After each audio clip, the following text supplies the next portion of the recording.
I'd like to say is we have a waiting list of people that want jobs at Chick-Fil-A. I would like to say that they're always on time. And I would like to say that they never, ever call in sick and later that night you see them at the movie theater or at the fair. We fish in the same cesspool of employees that everybody else does. And that's just how it is. And so, that's the reality of it. I was talking to my managers a couple days ago about some hiring, because we are doing some hiring right now. And I said, let's come up with some numbers. And so we did the numbers, said, if we had 100 applications that came into our restaurant, only 40% of them will get called for a job interview. And a lot of it is because we ask 3 questions: where, what, and why. That's the big questions we ask when we're recruiting. Where are you recruiting, or where are we recruiting to?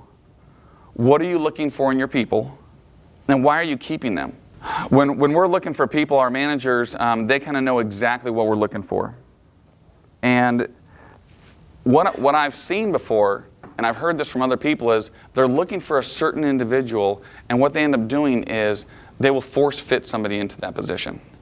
They'll say, well, this is the kind of person we want, but yet, you know, here's some flaws, but we really need somebody, so we're going to go ahead and put them in there.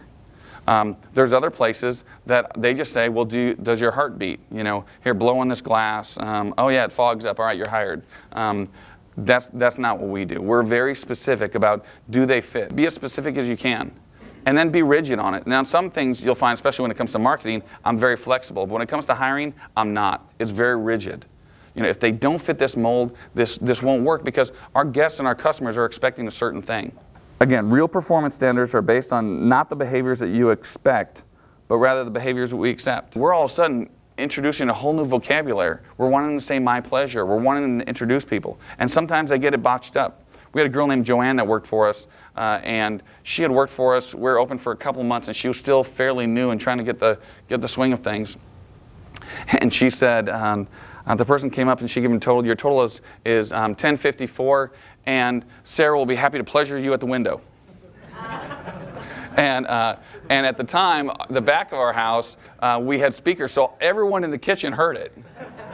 And so I walked into the kitchen, and there was no one in the kitchen, and everybody is in the drive-thru because they all wanted to see what this guy was, you know, when these guys were coming up. And so when they came up, they were coming up very slowly, and they were kind of leaning out like, what's going to happen when I get to the window? And so of course, we never let her live that down. But there is a lot of verbiage and stuff, new verbiage that were out there, and it gets confusing. But that's what our goal is. And yes, even to say my pleasure. We actually have systems in place to go through and recheck twice a day.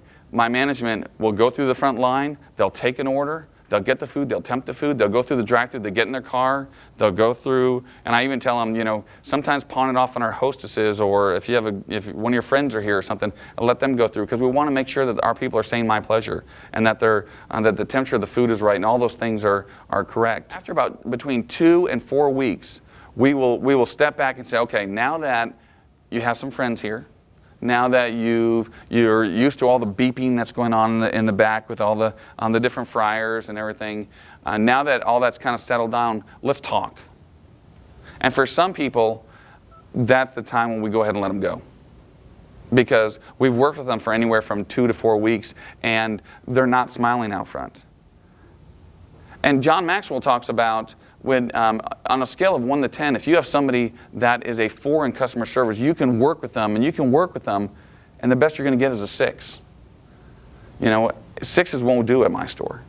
And so if that's the case, you know what? A 6 might do great at the movie theater or at someplace else, but it won't work for us. And we're not trying to be mean about it, because we want to go ahead and I don't want to say cut our losses, but we want to go ahead and give them the opportunity to go do something that they're going to be happier at. Because you know what? If they're a 6, then they're probably an 8 at something else, or a 9 at something else. And so Chick-fil-A is just not a good fit for them. As I've matured as a leader, I found a lot of my team members, they were struggling with things. They were struggling with their home life. They're struggling with with school, with how they feel about their self-image, about you know, how are they going to pay for things. And they see me as a business owner who's clearly an established business owner, and they may not see me a whole lot. I know that a lot of them probably think I go and golf, but I don't golf at all. But it's because I have 2 locations.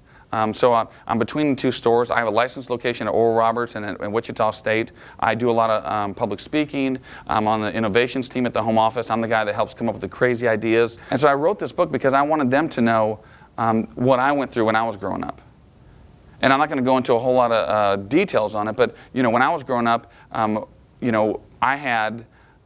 mom was an alcoholic, and we had a lot of struggles in the family. I had scoliosis, so I had to wear a back brace in high school. I actually graduated from Union High School right down the street from where I live.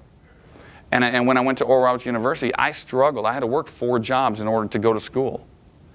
And so, yes, I know what a lot of these kids are going through. There was times when I was given plasma when I had Eastland Mall, and I was making no money, and my wife and I were trying to buy things for each other for Christmas, so we went and gave plasma, and it was real embarrassing. And they say, "Where's your employer?" "Oh, I own Chick-Fil-A." "No, you don't." "Yes, I do. I promise I do." Smell me. I smell like peanut oil.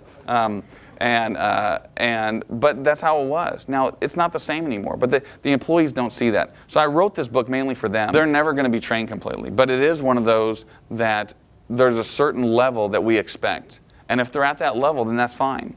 But we're always going to be giving them other opportunities to learn, whether it's videos or training or books. I mean, I have a plethora of books at my store that I encourage them to be reading and learning.